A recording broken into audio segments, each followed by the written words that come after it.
Ouais, je pense qu'aujourd'hui, il y a une convergence, j'allais dire, sur le plan international, que le capital humain constitue la vraie ressource des États.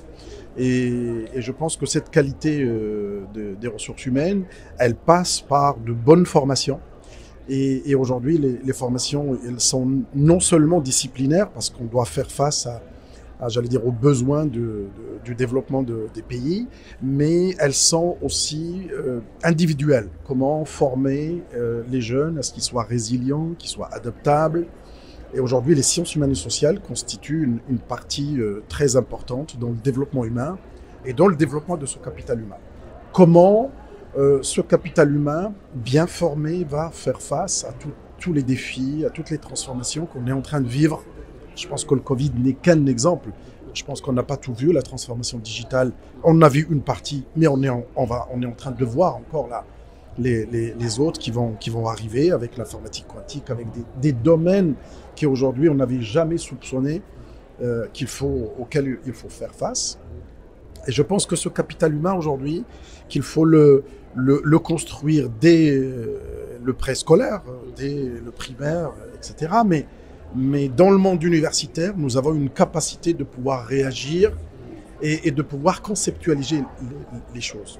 Et là, on a la possibilité, et c'est ce qu'on est en train de faire dans le plan d'accélération et de transformation du paysage universitaire marocain, c'est le projet que nous avons commencé à déployer à partir de cette rentrée universitaire, c'est de mettre, j'allais dire un peu l'importance sur les compétences transversales.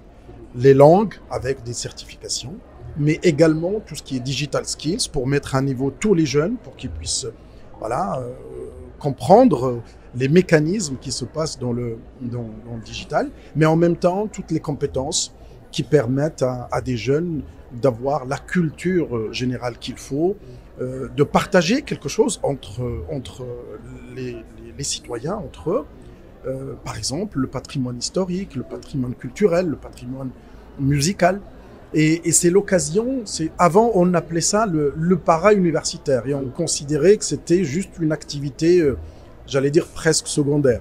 Alors qu'aujourd'hui, on a compris dans le monde que ces formations-là constituent vraiment un des piliers les plus importants. Et je suis parmi les gens qui croient que les leaders de demain seront les leaders qui dominent, c'est ce que j'appelle communément les power skills, les compétences transversales qui font que l'individu est capable d'être résilient, capable de faire face aux transformations, capable de s'autonomiser. Et c'est là le vrai challenge. Et aujourd'hui, nous considérons dans le monde que l'université, c'est l'université tout au long de la vie. On va pouvoir y arriver, on va passer un certain temps, 3 ans, 4 ans, 5 ans, mais on va partir travailler et on va revenir et pratiquement immédiatement.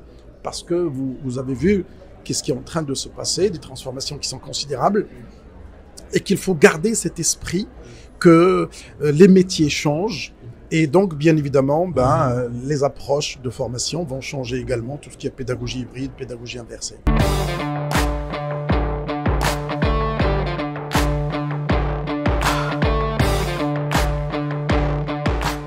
Le Maroc a montré une résilience extrêmement importante durant notamment la pandémie et durant les crises qui se succèdent.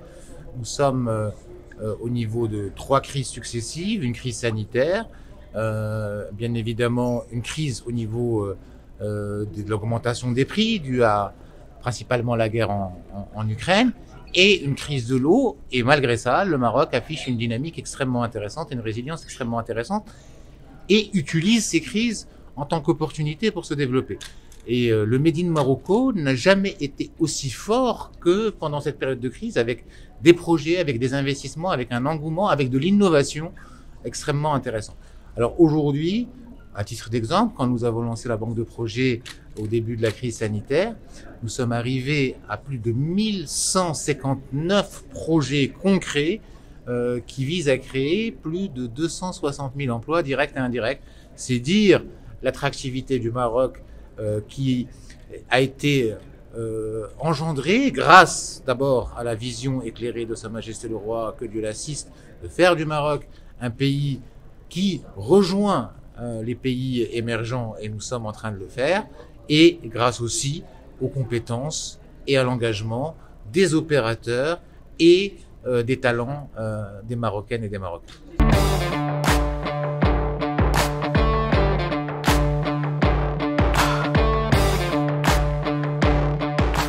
Aujourd'hui, c'était un honneur pour Inouï de participer à la 5e édition des Impériales autour de la thématique Made in Morocco. En tant que marque Inouï, c'est un signe de confiance par rapport à l'opérateur et cela conforte son engagement en matière d'inclusion numérique pour tout le Maroc. Et cela nous pousse en fait à être toujours dans la proximité avec nos clients et aussi d'innover pour leur apporter de la valeur au quotidien.